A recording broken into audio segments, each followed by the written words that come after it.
Hello and welcome to Royal Vibes.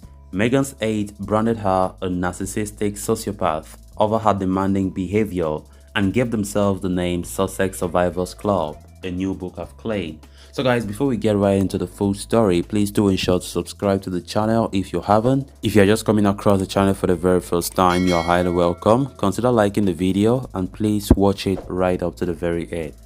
Palace aides believed that the Duchess of Sussex was deliberately laying a trail of evidence as she carefully plotted her departure from the royal family, a new book claims.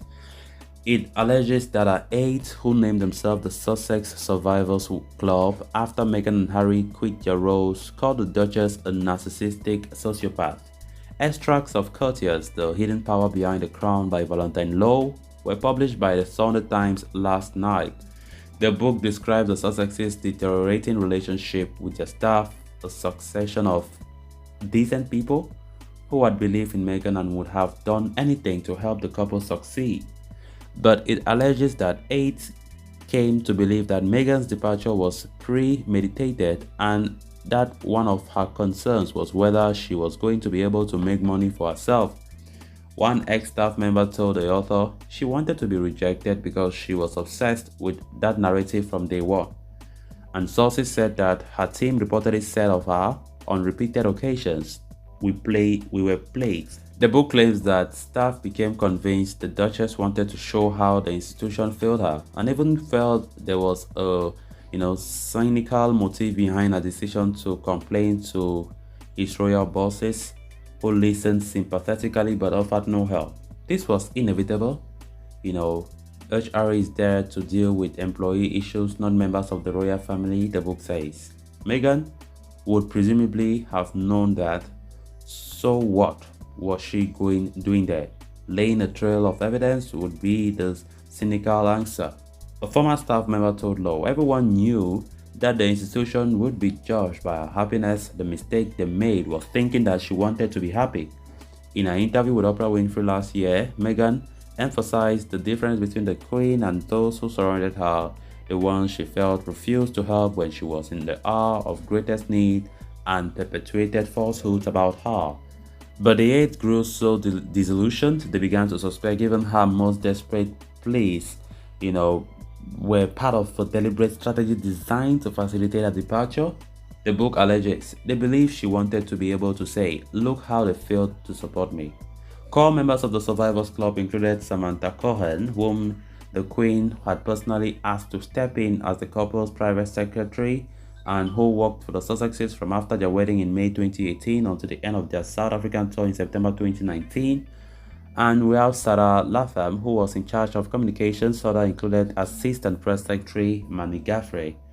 According to the book, some of the Meghan staff suspected that in the end, she wanted to make money, and the only way she could do that was by leaving her royal life behind and going back to America. Part of the problem, according to our source, was that everyone in the palace was too gentle and civil.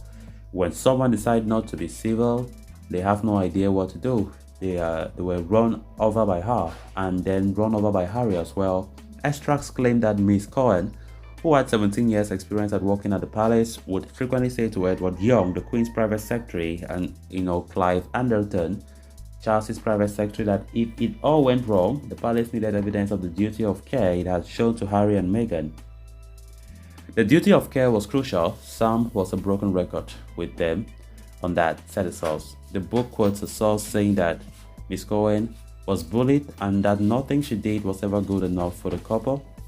A disclaimer source once said, Sam Cohen always made it clear it was like working for a couple of teenagers. They were impossible and pushed her to the limit. She was miserable. The Duchess's lawyers denied last year that Miss Cohen had been bullied, saying that the couple were always grateful for her support and dedication.